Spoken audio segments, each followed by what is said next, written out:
श्री शिवाय नमस्तुभ्यम. श्री स्वामी समर्थ. भक्तो नमस्कार.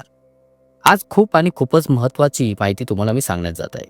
ही त्या लोकांसाठी ज्या लोकांची भक्ती मार्गात आवड आहे आणि ते विचार करत असतील की हो, मलाही भक्ती करायची आहे, भक्त बनायचं आहे, पारमार्थिक मार्गावर चालायचे आहे, देवाची सेवा करायची आहे, माझ्यावरील वरवरच्या ज्या काही समस्या आहेत त्यांच्या समाधानही मला करायचं आहे.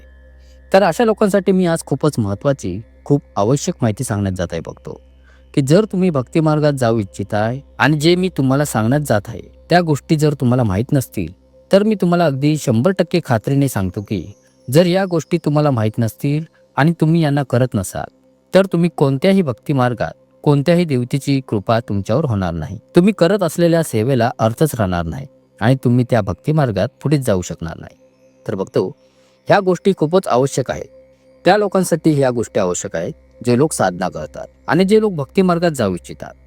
बघतो आज मी तुम्हाला सांगतोय की कोणकोणत्या त्या अशा गोष्टी आहेत ज्या तुम्हाला माहिती असल्या पाहिजे.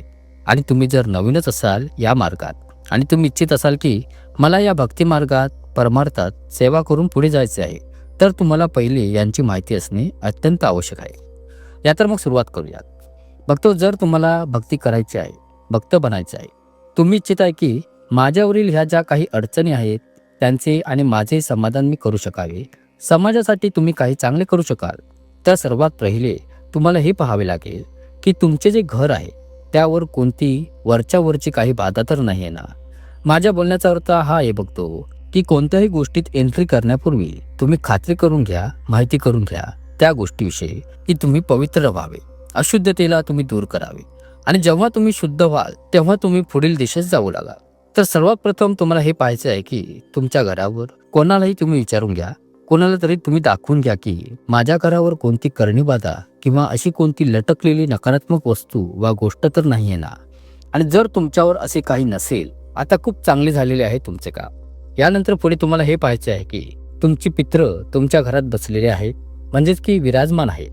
काय तुमच्या कुटुंब परिवारात, घरात किंवा पित्रांचे कोणते असे स्थान बनवलेले आहे किंवा मग तुमच्या परिवारात तुमच्या पित्रांची पूजा अर्चा सेवा होते का? आणि जर होत नसेल तर तुम्हाला हे सर्व करावे लागेल. कारण बघतो आपल्या घरातील पित्र असतात ते आपल्या घराची फार मोठी शक्ती असतात.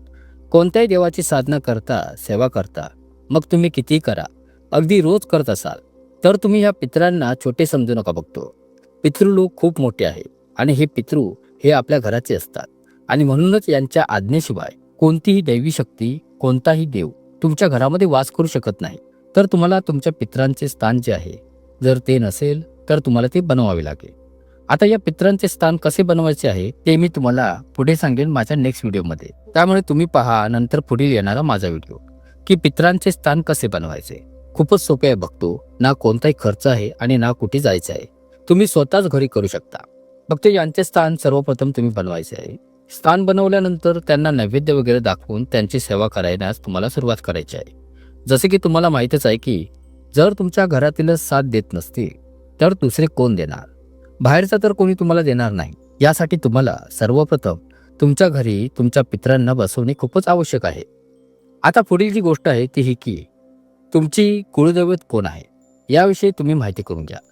तुमच्या घरात कुळदैवत कोण आहे हे तुम्हाला माहीत असले पाहिजे. जर तुम्ही कोणत्या अन्य देवतेची सेवा करत असाल आणि जर तुम्ही तुमच्या कुळदेवतेस मानत नसाल तर ती तुमची सेवा व्यर्थ आहे. व्यर्थ आहे बघतो. कुळदैवत आपल्या घराचा तो दरवाजा असतो जो की बाहेरच्या देवी शक्तींना, देवतांना आपल्या घरात वास करण्यात देत असतो. जर तुमचा कुळदेव ठीक असेल तर तो वाईट व नकारात्मक शक्तींना, त्यांच्या गोष्टींना हाकलून लावत असतो. ही कुळदेवता आपल्या घराच्या दरवाजात वास करत असते, जी की आपल्यावरील वाईट शक्तींना येण्यापासून आपला बचाव करीत असते. बघतो कुळदेव हा आपल्या पूर्वजांपासून पूजत येत असणारा देव आहे.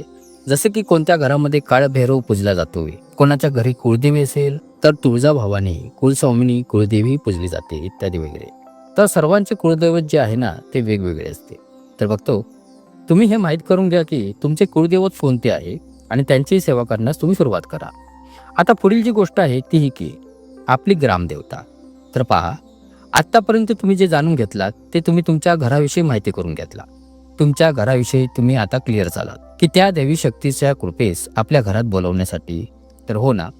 तर आता पहा ती शक्ती येणार कुठून? बघतो तुम्ही ज्या देवाची भक्ती कराल, सेवा कराल, या देवतेला तुमच्या घरी येण्यास सहायता करेल ती म्हणजे तुमची ग्रामदेवता. तुमचे जे गाव आहे, तुमचे जे नगर आहे, जिथे पण तुम्ही राहता त्या सीमेची देवता असते. ती त्या गावाची रक्षण करणारी देवता असते. तिच्या आज्ञेशिवाय कोणतीही चांगली किंवा वाईट शक्ती त्या गावात प्रवेश करू शकत नाही. जेव्हा ती आज्ञा देईल तर ती गावात प्रवेश करते. त्यानंतरच तुमचे जे घराचे कुळदैवत आहे ते आज्ञा देईल तेव्हा ती तुमच्या घरात प्रवेश करेल. तर बघतो, ह्या ग्रामदेवतेस मानवायचे असेल तर कोणते मोठे कठीण काम नाहीये.